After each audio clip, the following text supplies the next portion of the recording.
Би Live Lately видео сурлаа хийж эхлэхдээ энэ микрофоныг ашиглаж хэлсэн байхгүй юу?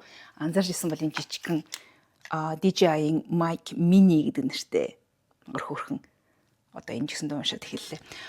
Микрофоныг ашиглаж ирсэн. Гэхдээ өмнө нь болохоор би бас DJI-ийн Mic 2 гэдэг микрофоныг ашигладаг байсан байхгүй. Тэгэхээр одоо энэ нөгөө минигийн гоё юм нь жижигхэн авсаархан хэмжээтэй нэгу таалагдаад байсан юм. Тэгээд ер нь жижигхэн ийм микрофон болох нь авч явахд хэр зүгээр байна вэ гэдгийг туршиж үзье гэж бодоод ер нь ашиглаж исэн.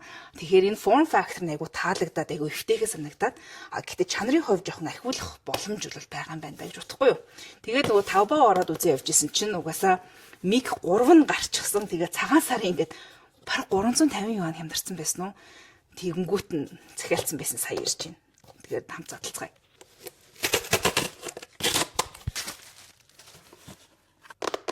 Мэргэжлийн гэдэг цувралынх нь 3 дахь микрофон.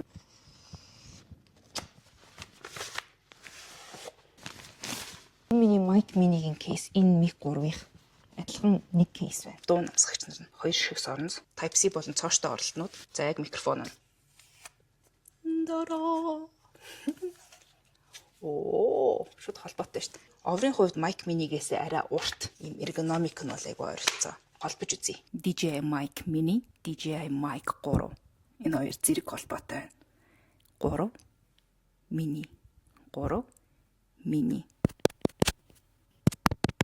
Оврыг нь харьцуулаад үзэхээр Mic 3 чүд том, жинэн ч гэсэн арай хүнд юм байлээ. Гэхдээ ингээд нэг form factor нь ер нь ямар мэдрэмж өгөх гээд байгаа нь бол төстэй байгааз.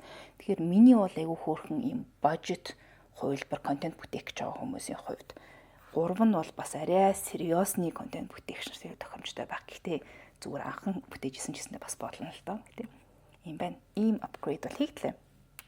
Одоо энэс цаашаа дандаа Mic 3 ашиглах байх. Та нар аль микрофоны сонгох байсан бэ? DJI Mic Mini юу? DJI Mic 3 юу? Комент рүүлдээгээрэй.